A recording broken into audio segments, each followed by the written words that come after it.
Saya just ikut jalan apa yang sedang berlaku ataupun apa yang bakal berlaku.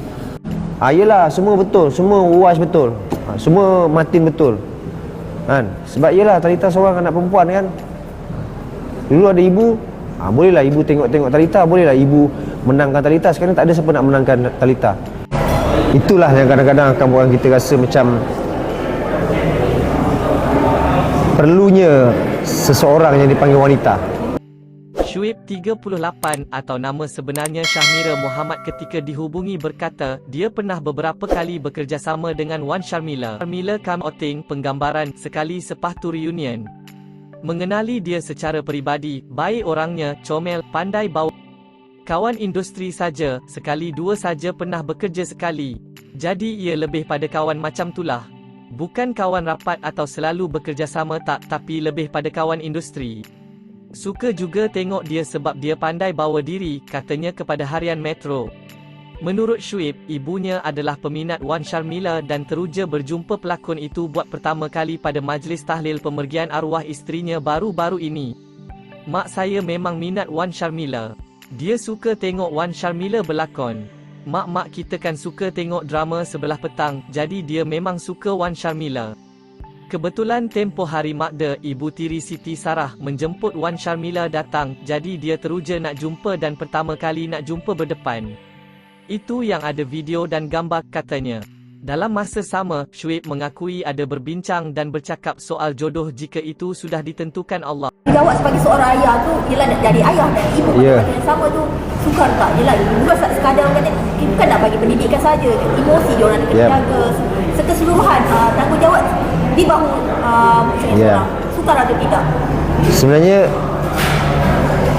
itulah yang kadang-kadang akan buat kita rasa macam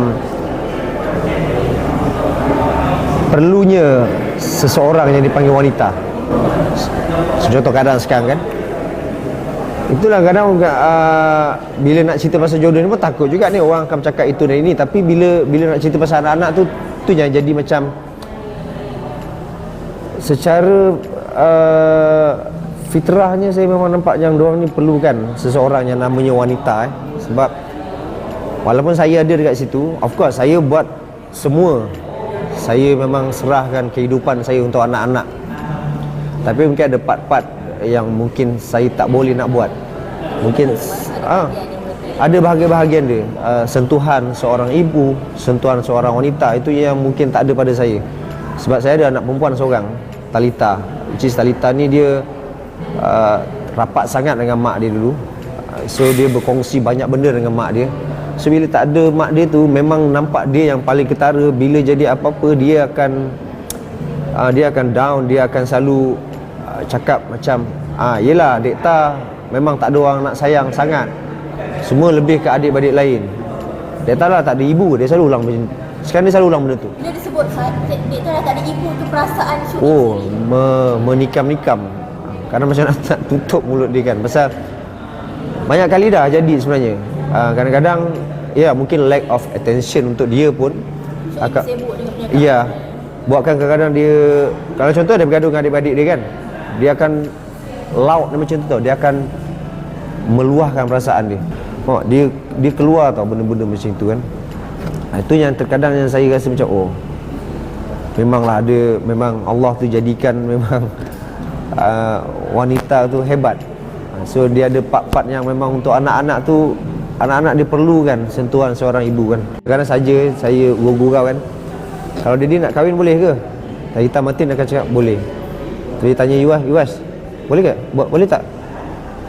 Tengok dulu.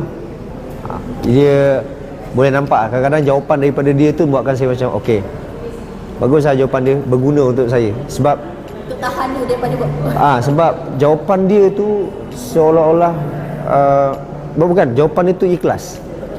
Sebab dia budak kan, mesti ada sebab kenapa tiba-tiba dia macam tengok dulu.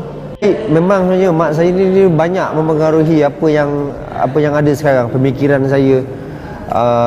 And then sama juga bila berlakunya kejadian ni, yang paling rapat dan banyak bercakap pasal benda ni lah mak saya lah. bukan saya tak boleh cakap dengan mentua saya, cuma yalah, mak saya kan, so dia lebih rapat, dia lebih tahu apa yang saya rasa. Banyak je kalau ikutkan mak saya dah boleh kahwin dia dah. Kalau ikutkan mak saya, sebab dia faham kan, lelaki ada anak 4, umur muda lagi 38, bukan saya umur 60, bukan. So dia sangat memahami keadaan tu. Tak ciri-ciri yang Of course. Sebab saya dah tahu apa dia nak. Sebab saya memang kenal mak saya betul. Mak Syuib nak daripada seorang menantu sebenarnya? Penyayang, penyabar. Betul. Kena penyayang, kena seorang yang sangat penyabar, kena seorang yang sangat independen. Sebab mak saya ni dia strict sikit. So dia kena penyayang, penyabar, independen. Dan kena itulah sebenarnya kena sabar dengan saya kot. Kalau ikutkan dia punya hierarki dia akan macam tu lah. Dia akan pergi ke mak saya dulu, anak-anak, and then saya insyaAllah mentua apa semua, diorang tak ada masalah. Semuanya sangat terbuka. Sebab insyaAllah kot diorang tahu saya kalau sebagai leader dalam sebuah keluarga macam mana. So diorang dah boleh nampak sebelum ni kan. So insyaAllah kepercayaan yang diberikan tu mak saya hargailah. Dia takkan ada istilah pengganti Sarah, dia tak ada. Sebab Sarah tu saya dah letakkan dia dekat satu tempat yang istimewa sangat lah di hati saya, di dalam diri saya kan. Cuma kalau nak cakap untuk ke depan pun sebenarnya saya jadi takut dah sekarang. Jadi takut tu kenapa? Sebab yelah, dalam kehidupan kita ni kadang kita tak expect benda tu berlaku tau. Dan kita rasa macam memang benda tu boleh berlaku, tapi takkanlah seawal ini, takkanlah dekat aku. So bila benda tu jadi dekat saya tak rasa yang saya ni boleh menggambarkan nanti macam mana. Termasuklah juga saya punya cerita jodoh saya ke. So saya tak ada istilah nak mengiyakan orang cakap ke ya je Syuib ni. Tak sampai setahun nanti dah ada. Oh, mungkin dia akan bertahan lama, dia takkan kahwin dengan siapa-siapa sebab Sarah ada. Saya tak berani nak komen langsung, Pak. So saya just ikut jalan apa yang sedang berlaku ataupun apa yang bakal berlaku.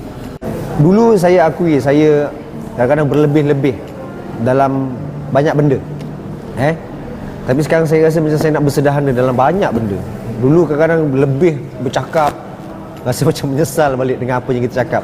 Terlebih post ke apa ke, macam Allah. So sekarang nak bersederhana. Jadi kalau nak cerita pasal jodoh ni, tadi cakap adakah seorang artis ataupun business woman. Kalau ikutkan saya tak nak. Bukan tak nak lah, nak gelak selebriti, artis ataupun business woman. Saya nak elak. Saya nak orang biasa je. Selain daripada untuk anak-anak, orang yang nama Syuib ni sebenarnya susah nak difahami sebenar-benarnya. Kadang management saya pun tak faham dengan Syuib, lagi kan orang luar kan. Tak, betul. Dan saya memang realize dulu orang yang paling hebat dan orang yang paling sabar memahami Syuib adalah Sarah. So saya tak rasa macam mudah hanya saya nak mencari yang nak faham saya. Saya takut nanti saya ambil business woman, saya businessman, kan dah bergaduh pula. Dia ada dia punya apa cara bisnes, saya cara bisnes tak betul, gaduh pula. Kan artis, saya dalam industri, dia dalam industri.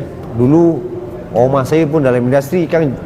Faham tak? So saya rasa macam kalau lah Allah mudahkan, Allah dengar hari ni, kalau boleh nak yang biasa-biasa je, biasa-biasa, yang relax-relax. Tapi yang paling penting dia supaya dia dapat faham saya. Sebab saya memang perasan saya susah sikit. Kadang orang susah nak faham saya. Kadang sampai saya pun tak faham dengan diri sendiri. Macam itulah. Terima kasih kerana menonton. Kalau anda suka video ini, jangan lupa untuk like, share dan subscribe.